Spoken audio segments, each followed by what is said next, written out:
रतिया में इनेलो पार्टी के कार्यकर्ताओं की ओर से रतिया मार्केट कमेटी सचिव को ज्ञापन सौंपा गया है। पार्टी के जिला अध्यक्ष विक्रमजीत सिंह हड़ौली ने कहा कि हम सरकार का ध्यान प्रदेश में धान की खरीद पर की जा रही धांधली को के कारणों पर हो रही लूट की और दिलाना चाहते हैं। किसानों द्वारा मंडियों में धान लगाए जाने के बावजूद सरकारी एजेंसियों की तरफ से खरीद नहीं की जा रही, जिसके कारण किसानों को अपनी फसल औने पौने भावों पर बेचने पर मजबूर होना पड़ रहा है। रतिया में इनेलो कार्यकर्ताओं ने ज्ञापन सौंपा है।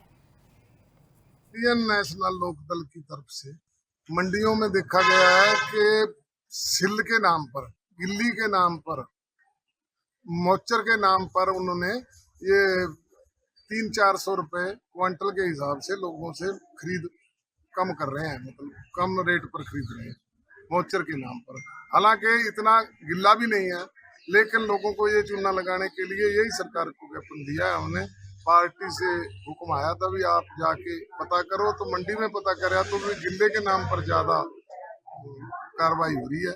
इससे 200-300 रुपए मंदा खरीद रहे हैं, ये इसीलिए है। इंडियन नेशनल लोकदल की तरफ से मंडियों में देखा गया है कि रतिया में इनेलो पार्टी के कार्यकर्ताओं की ओर से रतिया मार्केट कमेटी सचिव को ज्ञापन सौंपा गया है। पार्टी के जिला अध्यक्ष विक्रमजीत सिंह हड़ौली ने कहा कि हम सरकार का ध्यान प्रदेश में धान की खरीद पर की जा रही धांधली को के कारणों पर हो रही लूट की और दिलाना चाहते हैं। किसानों द्वारा मंडियों में धान लगाए जाने के बावजूद सरकारी एजेंसियों की तरफ से खरीद नहीं की जा रही, जिसके कारण किसानों को अपनी फसल औने पौने भावों पर बेचने पर मजबूर होना पड़ रहा है। रतिया में इनेलो कार्यकर्ताओं ने ज्ञापन सौंपा है।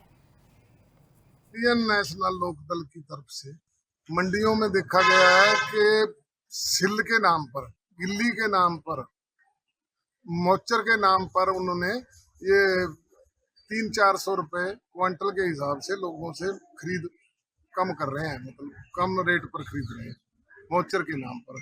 हालांकि इतना गिल्ला भी नहीं है, लेकिन लोगों को ये चूना लगाने के लिए यही सरकार को ज्ञापन दिया है। हमने पार्टी से हुक्म आया था भी आप जाके पता करो, तो मंडी में पता कराया तो भी गिल्ले के नाम पर ज्यादा कार्रवाई हो रही है। इससे 200-300 रुपए मंदा खरीद रहे हैं, ये इसीलिए है। इंडियन नेशनल लोकदल की तरफ से मंडियों में देखा गया है कि रतिया में इनेलो पार्टी के कार्यकर्ताओं की ओर से रतिया मार्केट कमेटी सचिव को ज्ञापन सौंपा गया है। पार्टी के जिला अध्यक्ष विक्रमजीत सिंह हड़ौली ने कहा कि हम सरकार का ध्यान प्रदेश में धान की खरीद पर की जा रही धांधली को के कारणों पर हो रही लूट की और दिलाना चाहते हैं। किसानों द्वारा मंडियों में धान लगाए जाने के बावजूद सरकारी एजेंसियों की तरफ से खरीद नहीं की जा रही, जिसके कारण किसानों को अपनी फसल औने पौने भावों पर बेचने पर मजबूर होना पड़ रहा है। रतिया में इनेलो कार्यकर्ताओं ने ज्ञापन सौंपा है। इंडियन नेशनल लोकदल की तरफ से मंडियों में देखा गया है कि सिल के नाम पर, गिल्ली के नाम पर, मोचर के नाम पर उन्होंने ये 300-400 रुपए क्विंटल के हिसाब से लोगों से खरीद कम कर रहे हैं, मतलब कम रेट पर खरीद रहे हैं मोचर के नाम पर। हालांकि इतना गिल्ला भी नहीं है, लेकिन लोगों को ये चूना लगाने के लिए यही सरकार को ज्ञापन दिया है। हमने पार्टी से हुक्म आया था भी आप जाके पता करो, तो मंडी में पता कराया तो भी गिल्ले के नाम पर ज्यादा कार्रवाई हो रही है। इससे 200-300 रुपए मंदा खरीद रहे हैं, ये इसीलिए है। इंडियन नेशनल लोकदल की तरफ से मंडियों में देखा गया है कि